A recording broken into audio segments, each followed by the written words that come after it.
حرکات کی مقدار کھینچ کر پڑھنا ہے۔ نون کے اوپر زبر ہے، نون کو نہیں کھینچیں گے۔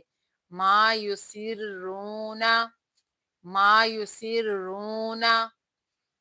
آگے ہے جی واما، واو کے اوپر زبر ہے، میم کے اوپر زبر ہے اور آگے الف ساکن ہے۔ یہاں پر الف مدہ کا قاعدہ ہو رہا ہے اور ہم نے ما کو 2 حرکات کی مقدار کھینچ کر پڑھنا ہے۔ واما، واما۔